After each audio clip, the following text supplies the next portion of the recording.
2024년 6월 11일 매일 성경 말씀 묵상입니다. 오늘 성경 말씀은 사도행전 19장 8절에서 20절에 있는 말씀입니다.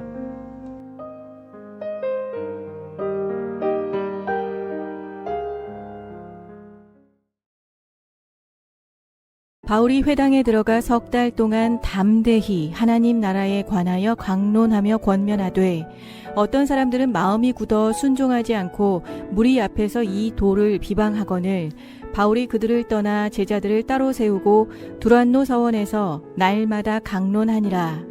2해 동안 이같이 하니 아시아에 사는 자는 유대인이나 헬라인이나 다 주의 말씀을 듣더라. 하나님이 바울의 손으로 놀라운 능력을 행하게 하시니 심지어 사람들이 바울의 몸에서 손수건이나 앞치마를 가져다가 병든 사람에게 얹으면 그 병이 떠나고 악귀도 나가더라.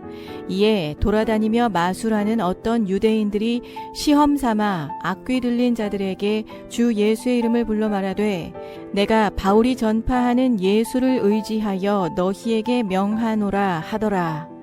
유대의 한 제사장 스게와의 7 아들도 이 일을 행하더니 악귀가 대답하여 이르되 내가 예수도 알고 바울도 알거니와 너희는 누구냐 하며 악귀 들린 사람이 그들에게 뛰어올라 눌러 이기니 그들이 상하여 벗은 몸으로 그 집에서 도망하는지라. 에베소에 사는 유대인과 헬라인들이 다 이 일을 알고 두려워하며 주 예수의 이름을 높이고 믿은 사람들이 많이 와서 자복하여 행한 일을 알리며 또 마술을 행하던 많은 사람이 그 책을 모아가지고 와서 모든 사람 앞에서 불사르니 그 책값을 계산한즉 은 5만이나 되더라. 이와 같이 주의 말씀이 힘이 있어 흥왕하여 세력을 얻으니라. 샬롬, 우리 영속교회 우리 청년부 여러분들, 오늘 하루도 주님과 동행함을 통하여 행복한 하루가 되기를 바랍니다. 오늘 성경 말씀에서 바울에게 갖은 기적이 나타나고 온 것을 우리가 볼 수가 있습니다. 그러나 그 기적은 오직 예수를 증거하는 일들입니다. 그런데 그런 기적의 의미를 알지 못하고 바울의 흉내만 내는 자들이 있었습니다. 그들이 당할 일이 무엇인지 보여주고 있습니다. 바울은 에베소에서 복음을 가르치기를 온 힘을 다합니다. 그러나 여전히 녹록지가 않습니다. 복음을 듣고 죽게 돌아오는 자들이 있는가 반면 비방하는 자들이 있었습니다. 그들은 마음이 굳어 진리를 듣고도 받아들이지 않는 자들이었습니다. 바울은 그들을 두고 따로 제자들을 세워 두란노 소원에서 말씀을 가르치기를 계속합니다. 같은 복음을 듣고도 반응이 제각각 다른 것을 알 수가 있습니다. 이처럼 복음은 듣고 예수를 영접하고 구원받는 것은 오직 하나님께 속한 이름을 알아야 합니다. 그래서 성도는 늘 구원은 하나님의 선물임을 기억하고 살아야 하는 것입니다. 바울이 날마다 성령으로 충만하여 말씀을 가르칩니다. 이때 가는 곳마다 성령의 역사가 나타납니다. 사람들은 바울이 지날 때마다 그에게서 나타나는 성령의 역사를 목격합니다. 그러나 바울에게서 나타나는 기적의 역사는 오직 예수를 증거합니다. 단순히 병이 낫고 귀신이 떠나가는 것이 중요한 것이 아니라 그러한 권능의 주인이신 예수가 누군지를 보여줍니다. 죄가 가져온 저주와 죽음의 증상인 병과 귀신 들림과 같은 것으로부터 건져주실 분이 누군지를 깨닫게 하는 것입니다. 즉 성령의 사람 바울에게서 나타나는 모든 기적은 오직 죄인을 구원하실 그리스도 예수이심을 드러나는 증거들인 것입니다. 그런데 이런 기적을 오해하는 자들이 있었습니다. 이들은 기적을 주시는 성령님을 모를 뿐만 아니라 단지 기적의 형상들을 통해 자기의 이익을 얻고자 하는 인간들입니다. 그들 중에 어떤 자는 예수의 이름을 불러 귀신을 쫓아내는 일을 합니다. 수학의 7 아들도 그런 미혹에 사로잡힙니다.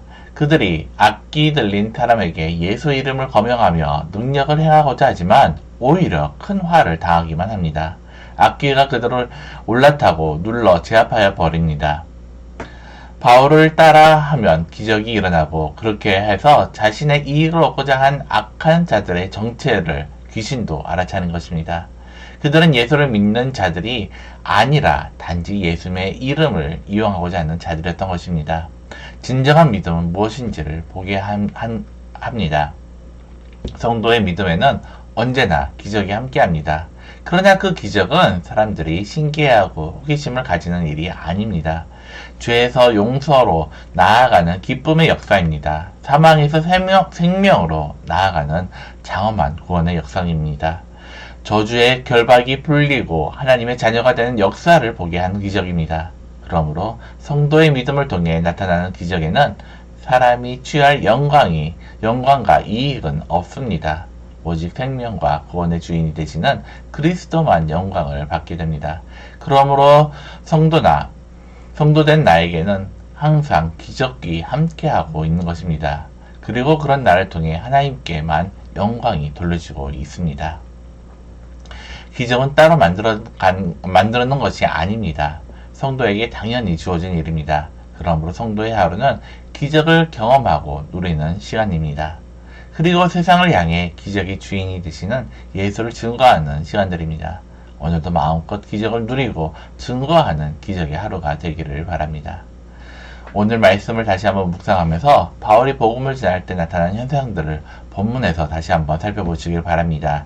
그리고 바울에게 나타나는 기적이 무엇인지 생각해 보시기 바랍니다. 그리고 소아계의 7 아들이 당한 일을 묵상하면서 어떤 의미가 있는지 한번 정리하는 시간을 갖기를 바랍니다. 기도하겠습니다. 사랑과 은혜가 많으신 하나님 아버지, 우리가 구원받는 것이 우리의 능력이 아니요 오직 하나님의 은혜로 말미암아 된 것이며 그것이 또한 하나의 기적이며 우리가 하루하루를 그 기적 안에 살아가고 있는 자임을 다시 한번 말씀을 통해서 깨닫게 해주심을 감사드립니다. 하나님, 우리가 정말 주님께서 주신 그 기적을 우리가 누리며 또한 그것을 또한 자랑하며 또한 주님을 증거하는 삶이 될 수 있도록 우리 삶 가운데 함께하여 주시옵소서. 오늘도 주님과 동행함을 통하여 우리가 직장에서나 또한 학교에서나 어디서 무엇을 하든지 간에 모든 것이 다 형통할 수 있도록 주님께서 인도해 주시며 믿사오며 예수님의 이름으로 기도드립니다. 아멘.